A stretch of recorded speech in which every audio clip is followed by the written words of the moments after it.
Homa Bay County is home to the 2005 Devolution Conference, themed for the people for prosperity.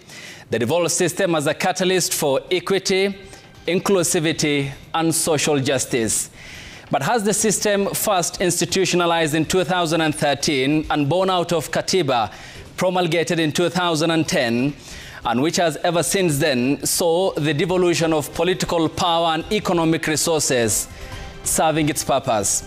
Tonight we host the Council of Governors chairperson ahead of the conference in the county of Homa Bay next week, who as well doubles up as the county governor, Busia County, on a progress report. You're watching JKL. I am Ayub Abdikadir, and here are the top stories tonight. Some of our friends are complaining that we are doing too much trade with China. Honestly. In China's corner, President William Ruto responds to looming probe by US lawmakers into Kenya-America relations. Tuko kwa juu hapa, tunaweka laini, hatuoni matibabu. Tafadhali muje mwakaangalie hiyo saa kama inafanya kazi. Hundreds of patients at Nyanchwa Mission Hospital is stranded after suspension of Social Health Authority services over fraud.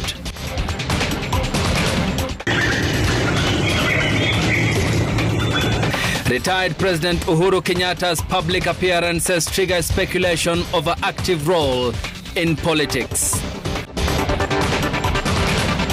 I personally don't think there'll be still more votes.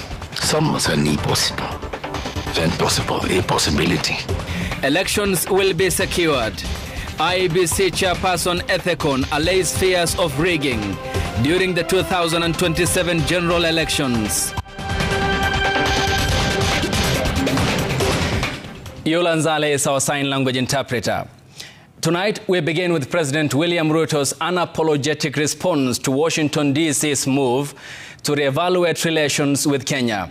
In what could signal the brewing diplomatic standoff, the head of state insisted that Nairobi's foreign policy is guided solely by its economic interests, firmly defending its growing ties with Beijing. The head of state declared Kenya will not turn back from China or the East, even as the U.S. Congress pushes for a review of Nairobi's links with China, Russia, and the Islamic Republic of Iran. Stephen Leto reports on the president's strong words and what they mean for Kenya's global alliances.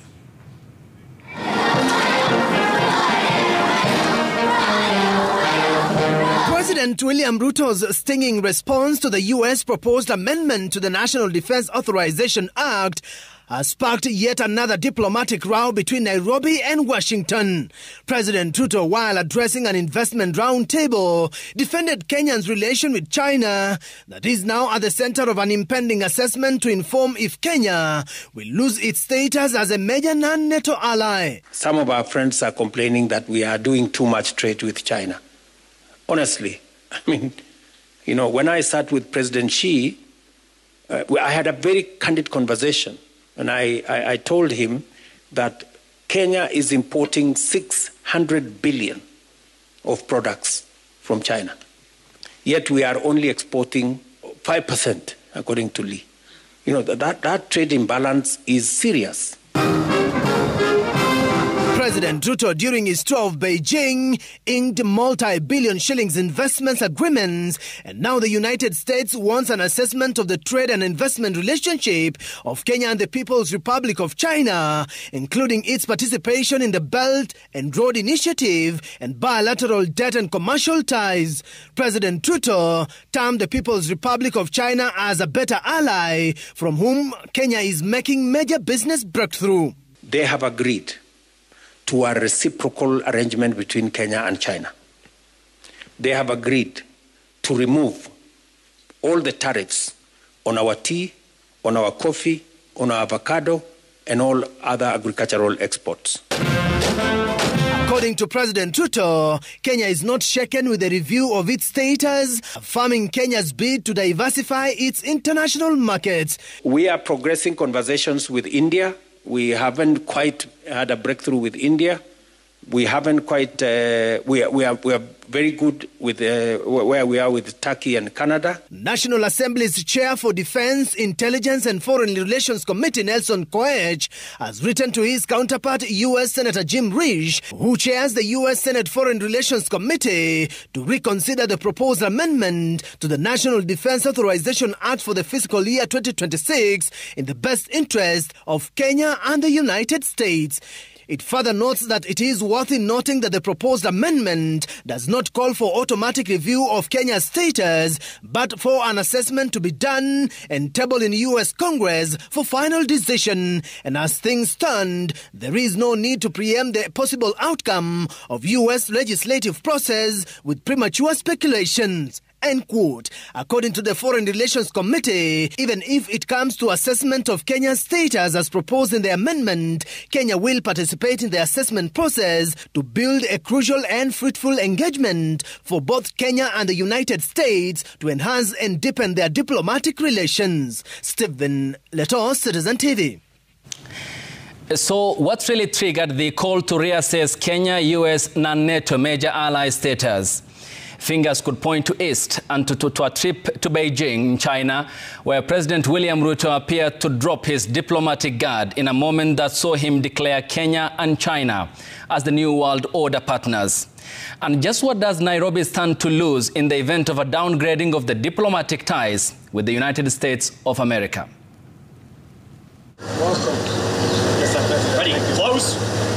Coming so soon after the full American state owner's visit to the White House in Washington.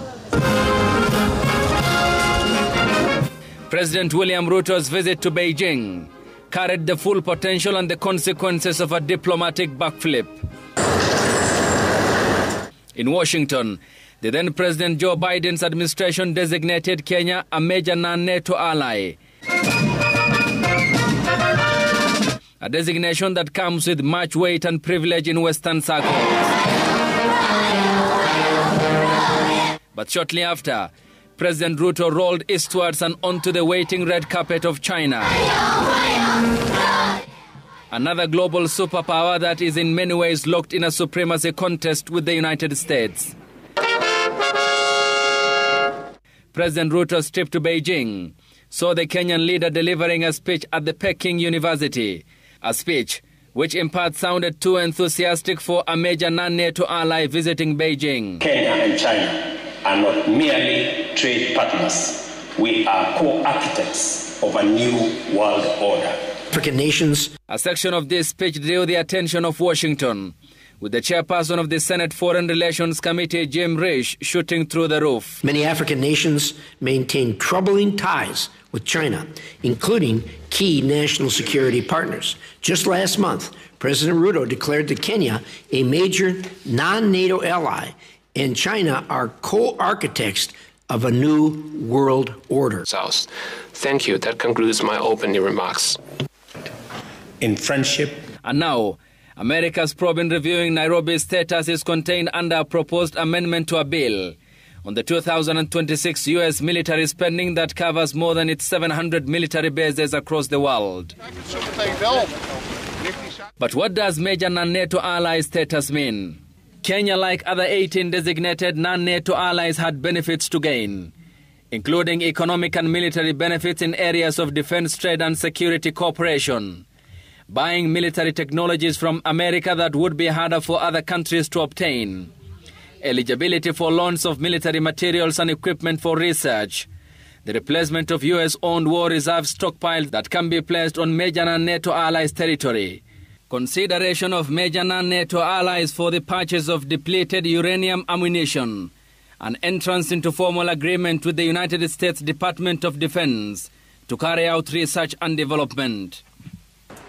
Present all! Kenya enjoys this status alongside Brazil, Argentina, Israel, Egypt, Jordan, Kuwait, Morocco and 10 other countries America has designated non-NATO allies. If the amendments take effect, within 90 days of the law, Secretaries of State, Defense and Treasury shall review Kenya's status as major non-NATO ally, and a downgrade of this status is among the expected outcomes of the review.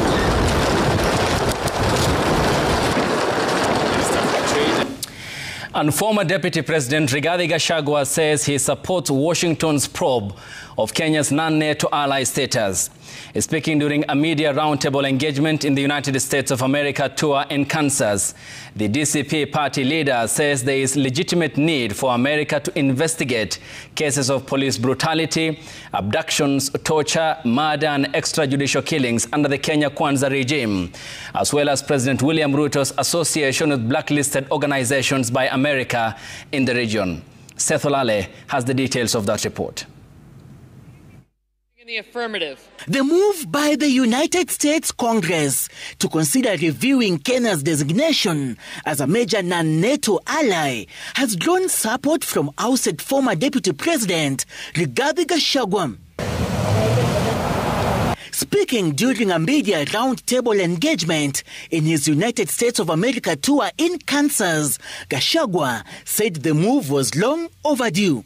And I'm very excited that yesterday, in the Senate, the chairman of the Foreign Relations Committee tabled a motion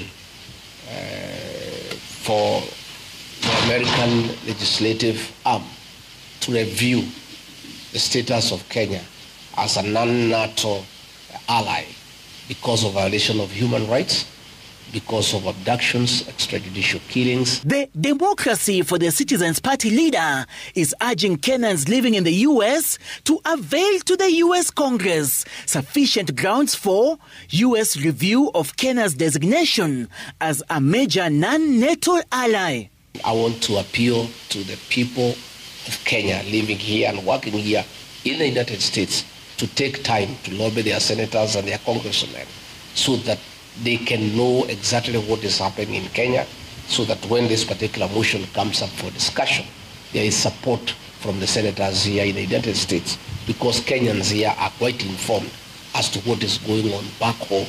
The former DP calling on U.S. President Donald Trump to fill in the vacant U.S. ambassadorial slot in Kenya to monitor alleged injustices being committed by President Ruto's administration. I want to appeal to the people of Kenya living here and working here in the United States to take time to lobby their senators and their congressmen so that they can know exactly what is happening in Kenya, so that when this particular motion comes up for discussion, there is support from the senators here in the United States, because Kenyans here are quite informed as to what is going on back home. The former DP, who accused the ruling regime of using the criminal justice system to silence President William Ruto's critics, said if elected Kenya's 6th president, he will establish an inquiry into the Gen Z killings targeting police officers accused of perpetrating abductions and killings of protesters.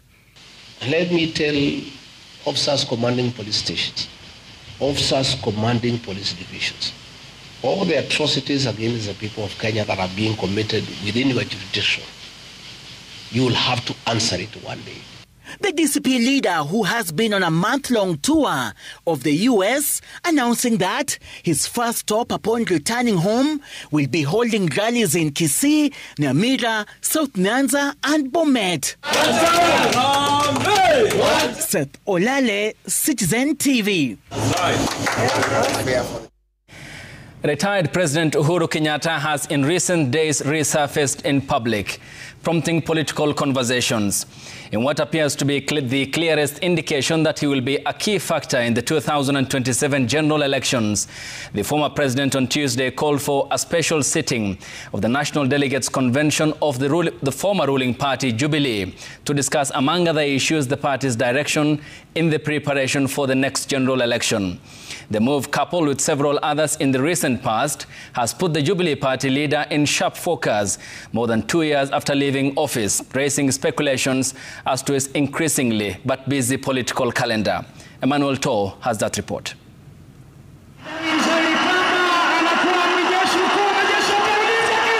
Despite retiring from the office of president about 3 years ago, former President Uhuru Kenyatta's political shadow continues to loom large, his rare and occasional appearances stoking speculations within the political circles in the country. And just a day after holding a crucial national executive meeting of the Jubilee Party at the party headquarters here in Nairobi, the Jubilee Party leader has called for a special national delegates convention later in the month. In a notice issued to all the members, Kenyatta gave a 21 days notice for a special national delegates convention to be held at the Jockey Club, Nairobi.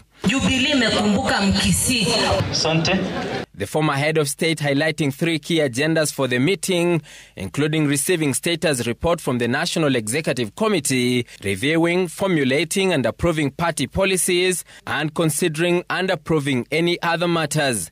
However, the details of the closed-door NEC meeting, which lasted for about 2 hours Tuesday, where President Kenyatta addressed virtually, have remained scanty, with some of the members who attended the meeting telling CitizenTV that the party also discussed its possible flag bearer in the 2027 general polls, details which are contested with a section of those who attended the meeting. The party has been wooing the former Interior CS Dr. Fred Matiang'i to its corner as a possible candidate.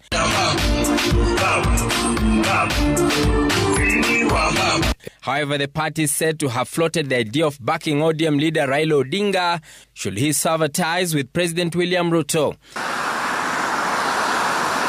The meeting also came only 4 days after Kenyatta had an encounter with his successor President William Ruto at State House Nairobi on the sidelines of the joint meeting of the East African Community EAC and Southern African Development Community SADC on the DRC peace process. The two leaders who were seen in high spirits were captured exchanging pleasantry, with President Ruto taking his former boss in a house tour of the refurbished State House. President Kenyatta's private office has also seen high-ranking international guests visit, with Kenyatta holding discussions with the British High Commissioner to Kenya, Neil Wigan, just a week ago. The former head of state had also met President Ruto in December last year at his Ishaweri home in Gatondo, Kiambu County, an engagement which was followed by an appointment of some of Kenyatta's close allies to powerful dockets in the Kenya Kwanza government. Emmanuel Toh, CitizenTV, Nairobi. And in a dramatic turn of events, the Ministry of Health has ordered the immediate suspension of all medical services under the Social Health Authority at Nyanchwa Adventist Hospital in Kisii County.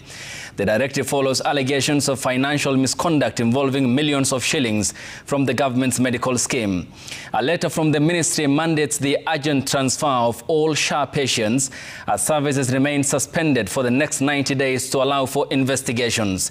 Emily Chabet reports that hundreds of patients were left stranded just 2 days after Health CS Adan Duale launched a nationwide biometric system aimed at curbing fraud. Confused and distressed patients at the Nyanchwa Adventist Mission Hospital. They are the latest victims of a joint directive signed by the chief executive officers of the Kenya Medical Practitioners and Dentists Council and the Digital Health Authority, suspending all services under the Social Health Authority, citing claims of fraudulent activities under the National Medical Scheme. The letter accuses the facility of submitting claims for services that were never rendered, described as upcoding and unbundling. According to the directive, the hospital is barred from offering services to SHA beneficiaries or transacting with the scheme for a period of 90 days pending the outcome of an ongoing investigation. The letter continues to state, and I quote, "Your facility shall not admit SHA beneficiaries, process notifications, request pre-authorizations, submit claims or receive payments." It also states that SHA is not liable for any services rendered during the stoppage without express approval. The SHA portal was closed, claiming that there are claims of fraud in the hospital. We as Nyanchwa, we are asking that if in any case investigations are done and those cases are found, that is when we could have maybe adhere to the letter. But as the Mission Hospital, we say that we don't have such claims. The letter instructs the hospital to coordinate with the nearest SHA branch and facilitate the transfer of all SHA beneficiaries to the closest SHA contracted healthcare facility. So nilikuja na mzazi nikijua SHA itakuwa inatumika hapa ili iweze kumsaidia kama ameshapimwa na wazungu aingie kuingeneka hapo ili mzidishie matibabu yake. Tuko kwa juu hapa tunaweka laini, hatuoni matibabu. tafadhali muje mwakaangalie hiyo saa kama inafanya kazi. Tunasumbuka sana. The area member of parliament Zahir Shanda said he is in communication with the Ministry of Health to resolve the stalemate. We as the mission, one of our core roles is to attend to those patients. So even without SHA, we are doing the services to the patients without the SHA portal. The hospital's management, however, is pointing fingers at a former employee, accusing him of retaliating by allegedly feeding false information to the medical scheme. Emily Chebet, Citizen TV. And President William Ruto has defended the Hustler Fund, one of his key pet projects, dismissing claims by the Kenya Human Rights Commission that there were widespread defaults as falsehoods driven by political agenda. Speaking during a presidential private sector roundtable this morning, the head of state said Kenyans had already borrowed a whopping 72 billion Kenya shillings and have been repaying at an impressive rate.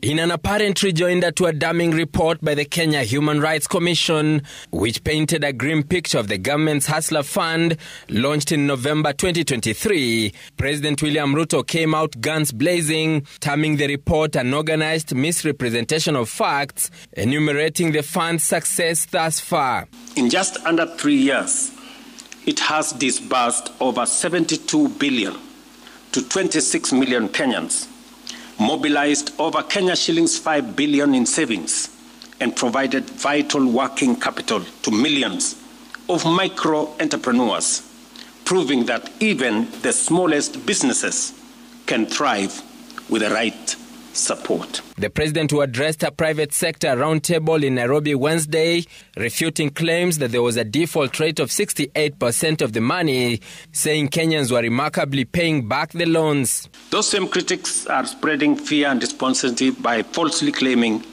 that the fund has a 60% default rate. That is a deliberate distortion of facts.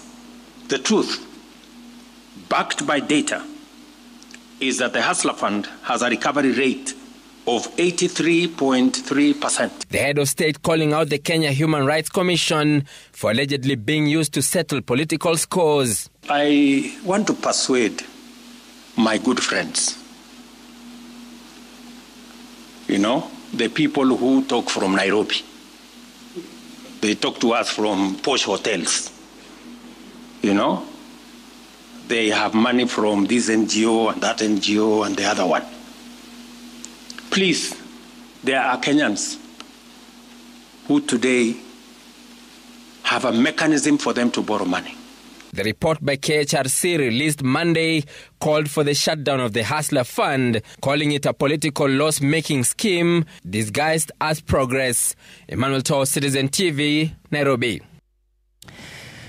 IEBC chairperson Erastus Edung Ethekon has announced that the 2027 elections will be free and fair, in the midst of statements from President William Ruto's allies that he will be voted back for a second time by all means necessary. Ethekon, in a breakfast meeting with media stakeholders, said the commission is independent and will not act on any orders contrary to the constitution. The chairperson, who acknowledged receiving concerns over early campaign, says they are also engaging with the Attorney General in drafting a new law to help in dealing with early campaigns. Gatete Njoroge has that report. IEBC Chairman Erastus Ethekon, who is tasked with ensuring a free, fair and transparent election, says there will be no rigging. Going for 2027, I personally don't think there will be stealing of votes. It's almost an impossibility. But if there are loopholes, please bring those point out to us so that we can seal the loopholes if there are any. So we are open to that.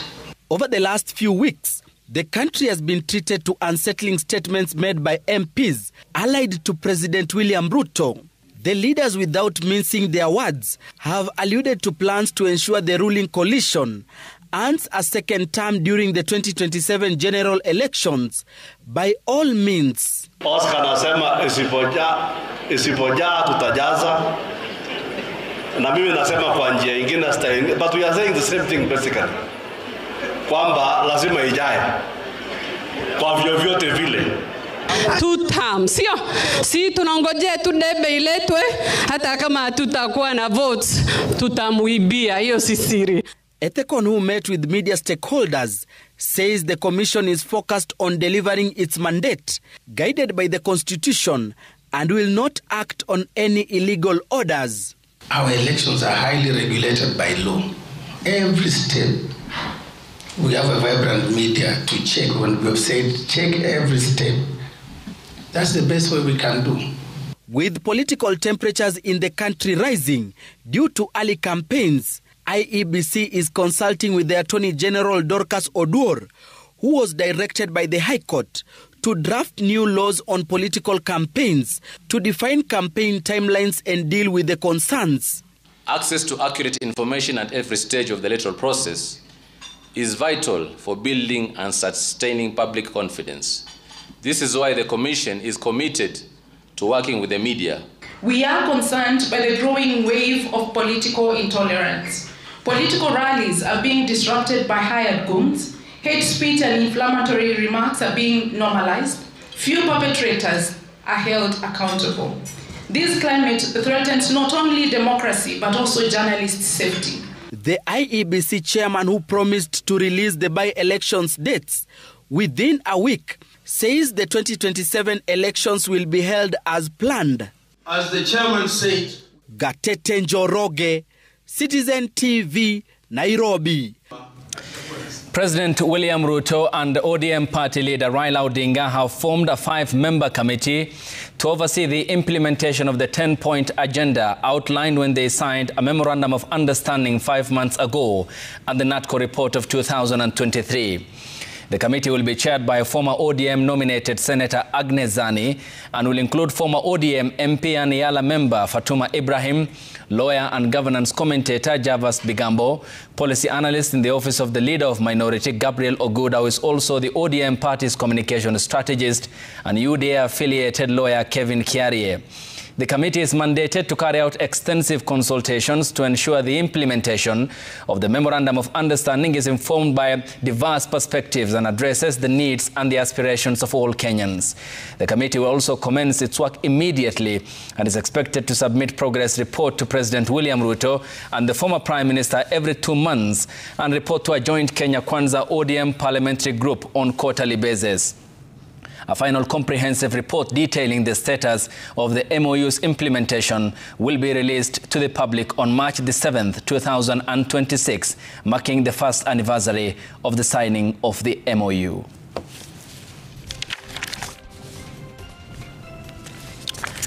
When we get back from the break, some other stories to run you through, including business and sports, and on the bench later, the Council of Governors chairperson and Busia County Governor Ahmed Abdullahi will be gracing the bench on an array of issues, including whether the devolved system of governance has lived its purpose despite the devolution of political power and economic resources, whether it's working for the prosperity of the Kenyan people, some of the fixes required to fix the system institutionalized first in 2013 and ahead of the conference that is set to happen in Homa Bay County, the preparations that are underway. All that here on the broadcast after the break. Stay tuned.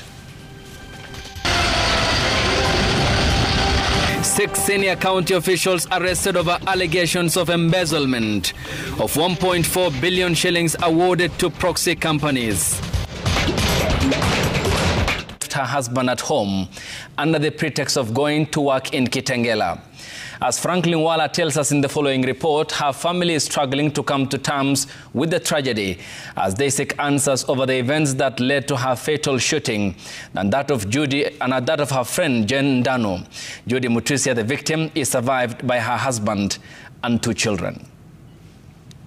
Shock, confusion and grief hangs over the homestead of Joy Mutisia, a middle-aged woman killed by a suspected boyfriend in Kanyonyo, Kitui County. The deceased was married to James Mutisia and together they had 2 children, one in Form 3 and the other in grade 6. Her in-laws told CitizenTV that Joy, described as a caring wife and mother, had left their Machakos home claiming she was heading to Kitengela in search of work. Unknown to them, she had instead traveled to Kanyonyo to meet the suspected boyfriend. According to sources, the armed officer later confronted Joy at her friend Jen Danu's house, where she had sought refuge. The confrontation quickly escalated, ending in tragedy when the officer opened fire with his AK-47 rifle, killing both women on the spot. Huyo madam alikuwa anamzuia, anamwambia usimpige. Sasa askari ndiye alichukua hatua ya kuwapiga risasi, akawapiga wote risasi. Amepigwa risasi mingi sana mpaka tukashindwa huyu askari amefunzwa kweli. Hatuelewi hao askari wanafunzwa namna gani. Back home, Joy Mutisia's husband and family are struggling to come to terms with the heartbreaking circumstances that led her to Kitui and ultimately to her death. The weight of the tragedy and the burden now left behind is immense for the young family. Hatujui kwa nini ilifikia hii maneno, huyu askari akaua huyu bibi ya kijana yangu. Tuko na watoto wawili. Witnesses say the officer fired multiple rounds, abruptly ending the confrontation in a shocking double murder. He then fled the scene, abandoning his rifle in a nearby thicket. Alikosana na girlfriend yake ama mpenzi wake, kisha baada ya kugombana akapata kumuua na pia kumuua ule alikuwa rafiki yake. Ameuliwa na mtu wa serikali. Serikali ndio inachunguza. Hatuelewi mtu mwingine anaweza ingizwa ndani ya chunguze nini. Meanwhile, an autopsy is expected on Thursday as the two families of Joy and Jen prepare burials for their loved ones, hopeful that the suspect will be arrested soon. Franklin Wala, CitizenTV. The Ethics and Anti-Corruption Commission has launched a high-profile operation that led to the arrest of 6 senior officials from the county government of Busia. Among those arrested are 3 county executive committee members, Topista Nyati Wanyama, Peter Hasamule Odima Harris, and Paul Olunga, a chief officer, and 2 other directors, all linked to tenders worth 1.4 billion shillings allegedly awarded to 26 proxy companies. The suspects were interrogated and processed at the EACC Western Regional Offices in Bungoma County as part of investigations into procurement irregularities, conflict of interest, and the theft of public funds. Deputy President Kithure Kindiki now says the government is ready to engage and listen to issues raised by the country's youthful populace. The DP, who spoke at the Pwani University in Kilifi County as he opened this year's National Youth Week, emphasized that the government is committed in putting their input into action in what he says is Kenya Kwanza's goodwill to secure their future. Kama Mwangi has that report. After months of push and pull between the country's youthful generation and President William Ruto's Kenya Kwanza administration, the government seems to be courting the youth, signaling the start of the proposed intergenerational dialogue by ODM leader Raila Odinga. Deputy President Kithure Kindiki, who launched this year's National Youth Week at the Pwani University in Kilifi County on Wednesday, said the conversations will border on the hard issues the youth have been raising. You're going to hear very soon, we will start having those conversations on the hard issues of accountability, hard issues on the fight against graft and stealing of public funds, the hard issues about how those in authority treat citizens, and how security agencies engage with the people. The move, seen by critics as last-minute efforts to repair the already frosty relations between the ruling class and its youthful constituency, will center on providing a platform for the youth to be integral in shaping the future they want. We do not see young people as a burden or as a crisis. Young people are a resource, an opportunity, and an investment for Kenya and for our country now and tomorrow. And following the destruction of property witnessed in the June and July demos, the country's second in command was quick to call them to order asking them to come to their table willing to listen as well. But in the process, we'll also have a very difficult conversation on how the exercise of rights must not injure the national good and hurt innocent people who have nothing to do with what you are aggrieved about. Kamau Mwangi, Citizen TV. The Empasoni Caravan continues with the ongoing celebrations that mark 18 years of M-Pesa mobile money services in the country. The caravan, led by Radio Citizen presenters, spreading M-Pesa's message as it toured Mlolongo and Kajiado, engaging Safaricom customers in the nationwide festivities.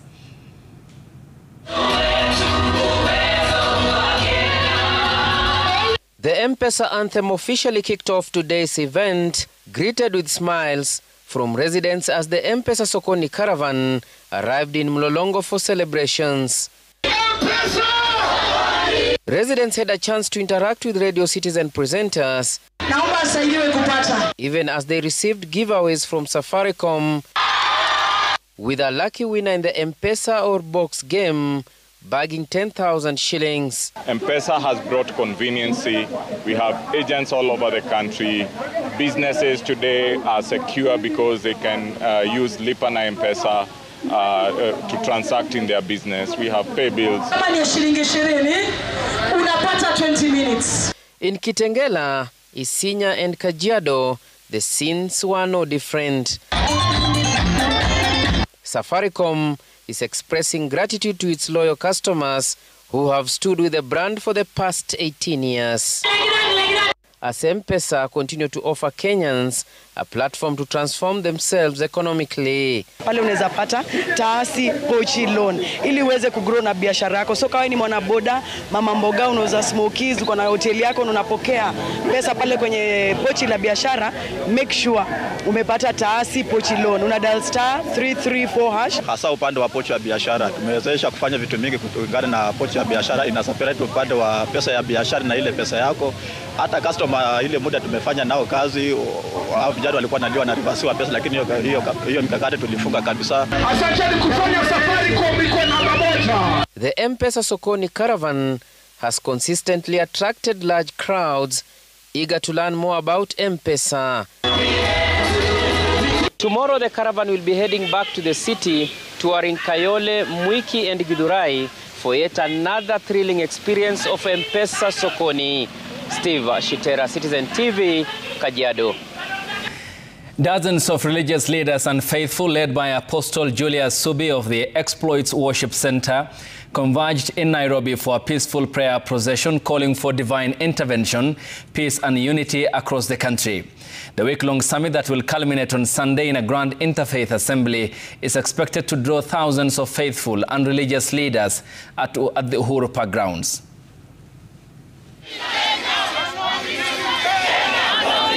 They took to the streets of Nairobi, marching with a united purpose to pray for the nation and call for peace and unity.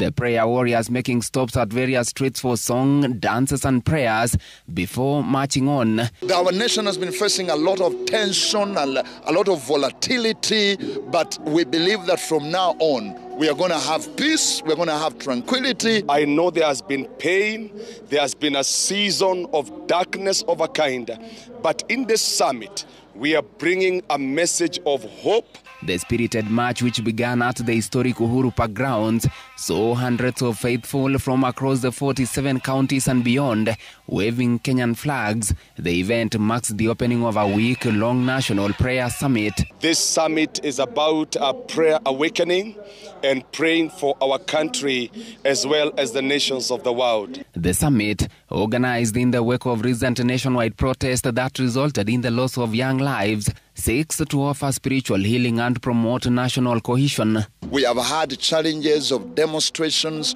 We have had challenges in the economy. We went around to pray for our nation because we know the Bible says that when my people who are called by my name shall humble themselves and pray and seek my face, then I'll hear from heaven and I'll come and heal the land. Mami, from today, tukielekea mpaka Sunday. The 21st edition of the initiative, according to the organizers, is a prayer gathering, a call for peace and a united front during turbulent times. The summit will culminate on Sunday in a grand interfaith assembly, expected to draw thousands of faithful and religious leaders.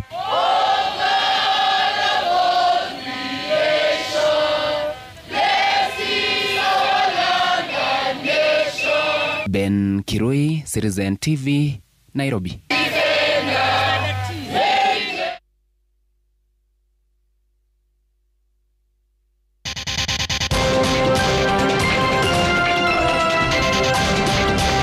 We will fast-track amendments to the business laws.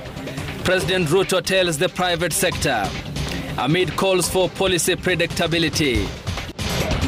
Investment and industry.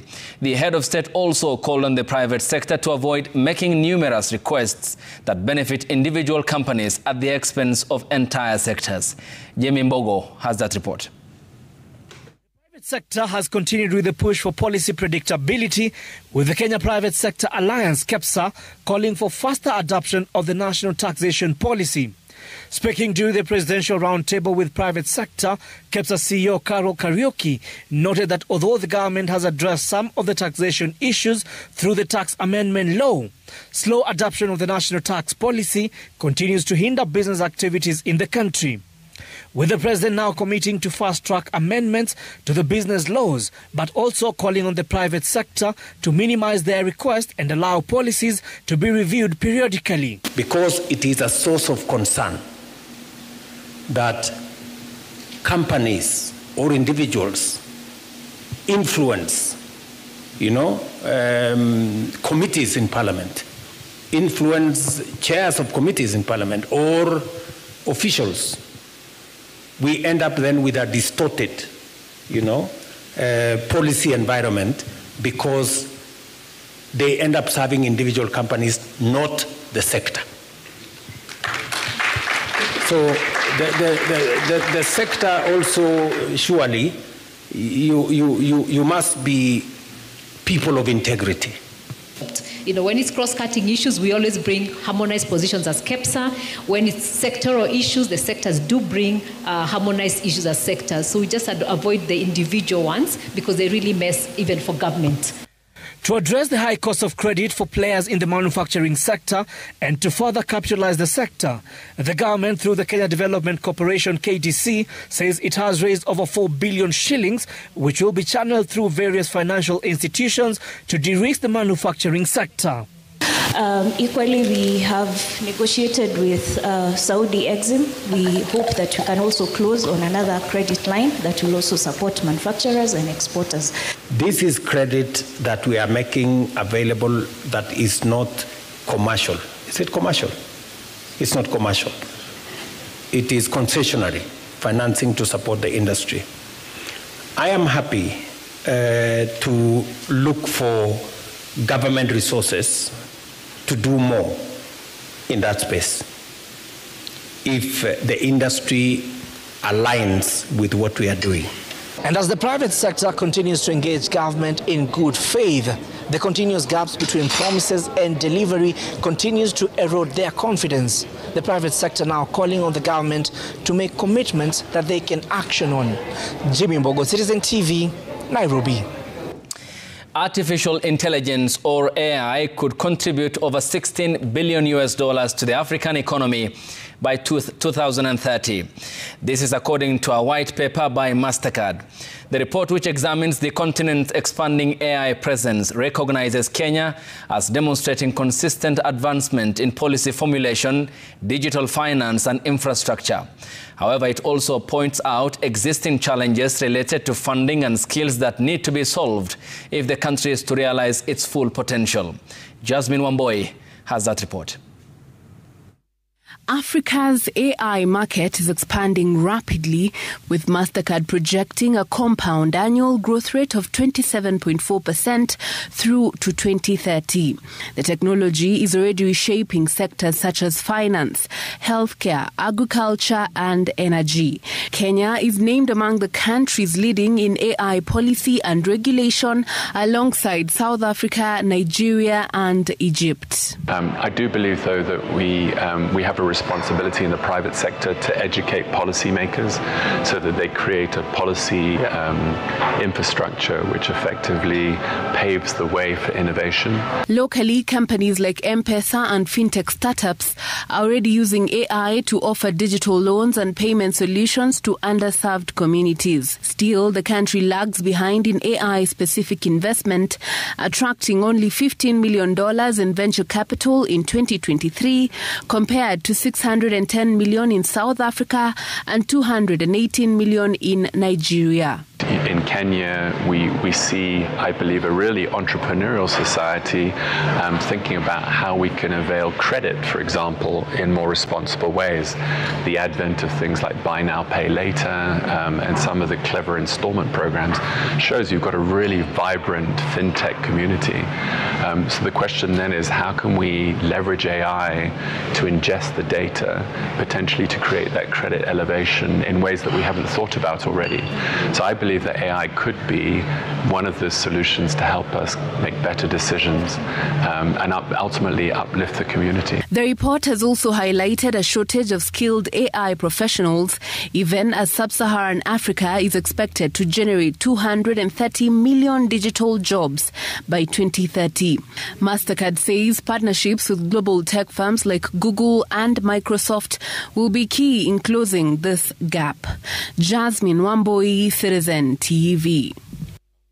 Farmers in Tharaka Nithi County are now turning to the moringa tree as a solution to reclaiming wasteland and boosting their incomes.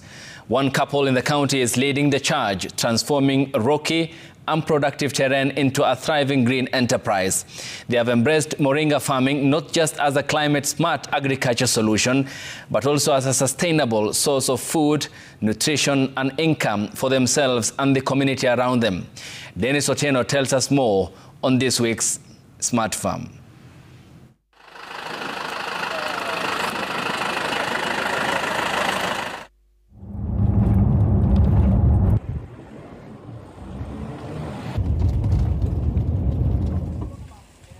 What was once barren, rocky land in Kabururu area in Igambangombe, Tharaka Nithi County is now lush with life, thanks to the resilience of the moringa tree and the vision of Collins Mwenda and his wife Elizabeth. We went into moringa farming because of its attributes, because moringa is drought tolerant and can do well in arid areas. But with moringa on the same piece of land, whereby we grow green grams and we grow cowpeas, we are able to grow moringa, increasing the revenue streams for the farmer. Collins began growing moringa in 2012 after learning about its nutritional value, with leaves rich in protein, iron, and over 24 essential minerals. He is now championing moringa as an agroforestry crop, ideal for intercropping with food crops. We encourage farmers to grow moringa as an agroforestry tree.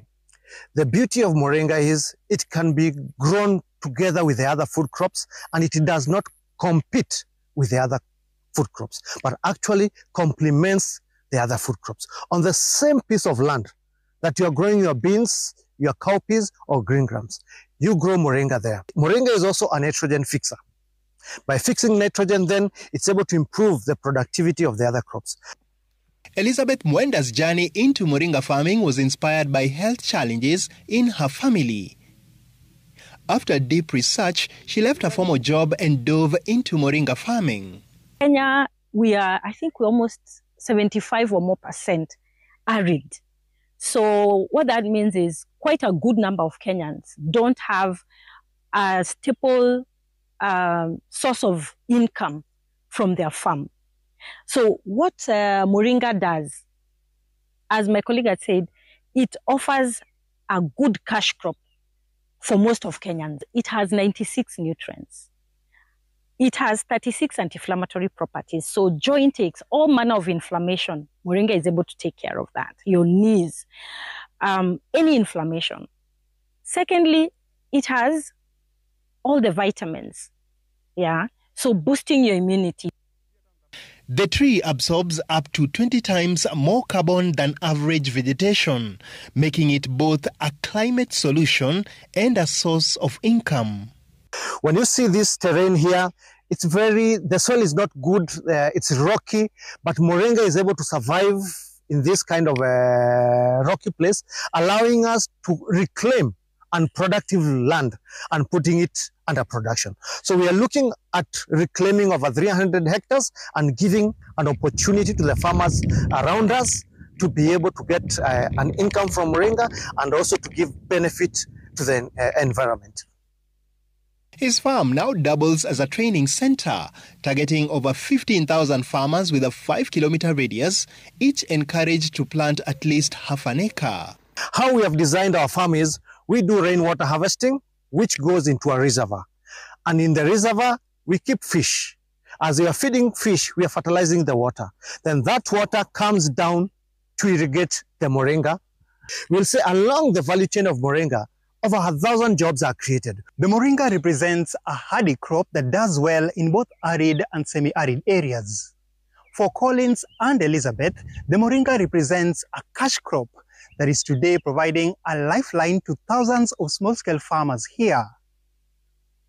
Dennis Otieno, Smart Farm.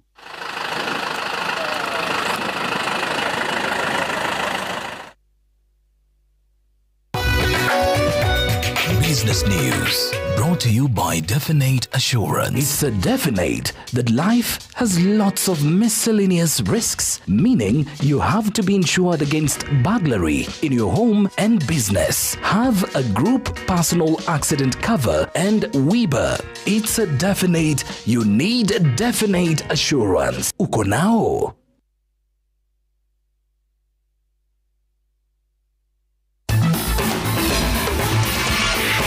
Sports News, brought to you by... Back your favorite team as they battle for glory in the Total Energies CAF African Nations Championship 2024, right here on home soil.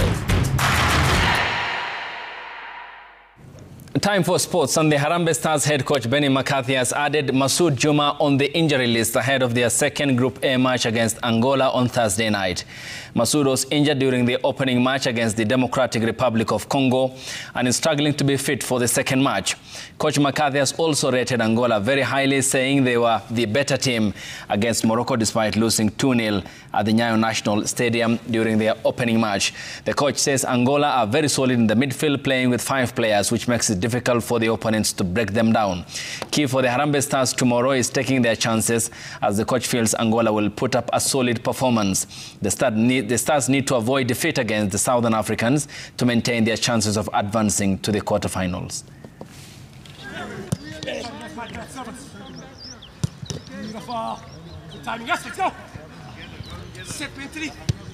We respect everyone, but we don't fear anyone. So we are ready for the challenge tomorrow. We know it's a big task. Whatever happened in Kosafa happened, but tomorrow we are ready for them. When you look at the stats, they had 68% of the ball possession. They had 14 on target, 28 shots on goal. Morocco had 6 or 7. But what was the end result? The Kenya Tourism Board and the Kenya Football Federation have signed a 6-month partnership worth 5 million shillings to promote tourism in the country. The deal will see KTB leverage on football in Kenya to promote both domestic and international tourism. Projected that by the year 2027, the football alone will contribute over 1.7 billion US 1.7 trillion US dollars in the global economy, and therefore as a country we would not like to be left behind in benefiting from the value that comes with football. Sports tourism is one of the fastest growing sectors around the world. It is unfortunate that our continent has never been able to tap into sports tourism as other parts of the world or regions have done so over the years, but we are going to change this. I've never seen a more united force than I saw on Sunday and even the other matches. And therefore, we are very glad this hosting of CHAN puts Kenya on the global map where we belong. And the partnership is worth 15 million and not 5 million. The Kenya Academy of Sports has organized the first ever sports career fair and symposium with the theme Exploring Career Opportunities in Sports to run from Wednesday to Friday at the KICC. The symposium aims to unlock the sports potential in the country, with stakeholders from different sectors invited to make presentations. We also know that there are other people who are good in sports and they've also been blessed academically. So if these people can come into the sports industry and help us in managing our athletes, it will be well. That's why we brought these. Home player Peter Njoroge fired 42 Stableford points to lift the inaugural Uniqa Golf Tournament series at the scenic Royal Sports Club. The feat saw the Handicap 19 emerge the best of 239 golfers that played in the tournament.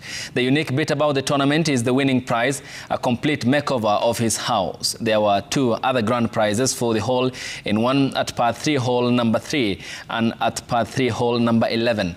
None of the 269 golfers managed to hold a hole one. The Roiru leg was the beginning of the series of events that will culminate with the grand finale later in the year.